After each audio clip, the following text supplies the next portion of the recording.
l'amour.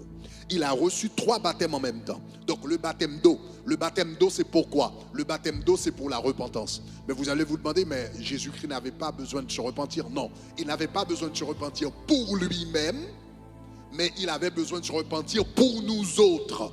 Donc parce qu'il nous représentait. De la même manière qu'à la croix, il est mort à la croix, non pour lui-même, mais il est mort pour nous autres.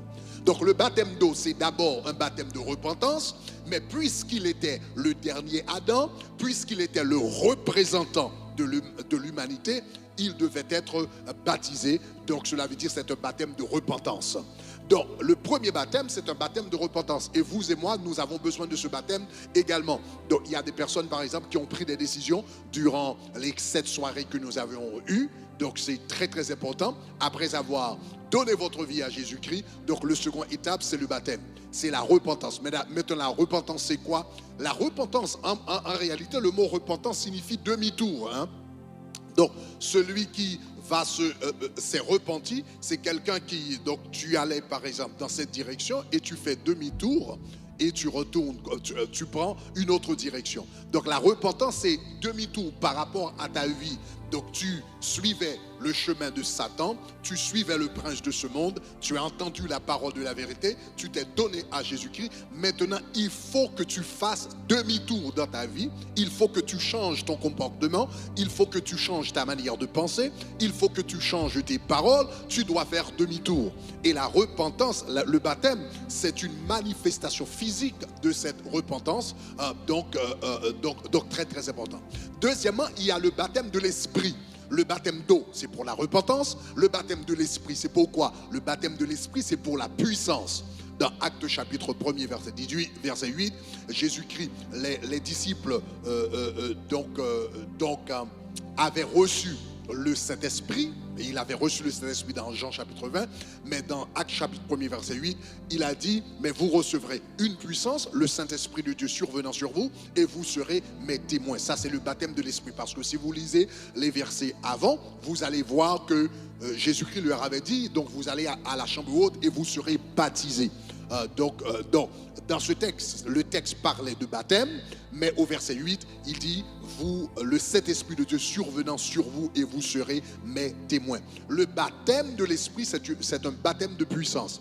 La Bible dit, après que Jésus-Christ a reçu l'Esprit de Dieu dans le Jourdain, la Bible dit, il s'en est sorti avec la puissance du Saint-Esprit. Donc premièrement, il faut le baptême d'eau. Le baptême d'eau, c'est pour la repentance. Le baptême de l'Esprit, c'est pour que la puissance de Dieu puisse se manifester dans votre vie. Mais il y a un autre baptême. Le baptême d'amour, ou bien le baptême de l'amour de Dieu. Baptisé de l'amour de Dieu. Ici le texte, la Bible dit, celui-ci est mon fils bien-aimé en qui j'ai mis toute mon affection. Le baptême d'eau, c'est pour la repentance. Le baptême de l'Esprit, c'est pour la puissance. Mais le baptême d'amour, c'est pour l'identité. L'identité, c'est l'amour de Dieu qui confirme ton identité en tant que fils. Celui-ci est mon fils. Et celui-ci est mon fils bien-aimé en qui j'ai mis toute mon affection. Parce qu'il est mon fils, je l'aime. Je l'aime parce qu'il est mon fils. Mon amour pour lui, je ne l'aime pas à cause de ce qu'il a fait. Je ne l'aime pas parce qu'il a chassé des démons. Je ne l'aime pas parce qu'il a guéri des malades. Je ne l'aime pas parce qu'il a libéré des personnes des puissances démoniaques. Je ne l'aime pas parce qu'il a donné sa vie à la croix pour les autres. Je l'aime parce que c'est mon fils. Est-ce que ça va? Donc cela veut dire le baptême d'amour. Remarquez que l'amour de Jésus-Christ, l'amour du Père pour Jésus-Christ ne dépendait pas de sa performance spirituelle. Dieu a dit, celui-ci est mon fils bien-aimé en qui j'ai mis toute mon affection, avant qu'il eût commencé à chasser les démons. Avant qu'il eût commencé son ministère, avant, il n'avait pas encore chassé les démons, il n'avait pas encore guéri les malades, il n'avait pas encore dit Seigneur, non pas ma volonté mais ta volonté, il n'était pas encore mort à la croix, il n'avait rien fait en réalité, il n'avait pas commencé son ministère. Donc cela veut dire l'amour du Père pour le Fils ne dépendait pas de ses œuvres, Mais l'amour du Père pour le Fils dépendait du fait qu'il est son Fils, tu es mon Fils et je t'aime, point barre. Et toi, dans ta vie chrétienne, il faut arriver à cette dimension-là, à cette compréhension-là, pour comprendre que Dieu m'aime parce que je suis son Fils. Dieu m'aime parce que je suis sa fille, point barre.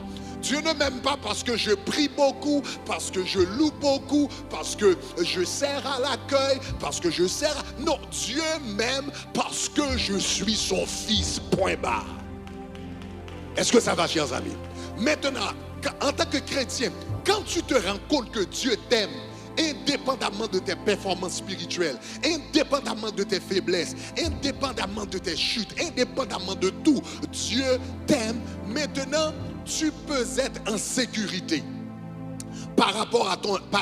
en d'autres termes, si Dieu t'aime à cause de ta performance spirituelle, donc cela veut dire quand tu vis dans la sainteté, Dieu t'aime. Quand tu pries beaucoup, Dieu t'aime. Quand tu fais ta dévotion, Dieu t'aime. Tu vas sentir que Dieu t'aime. Quand tu fais ta dévotion, tu vas sentir l'amour de Dieu.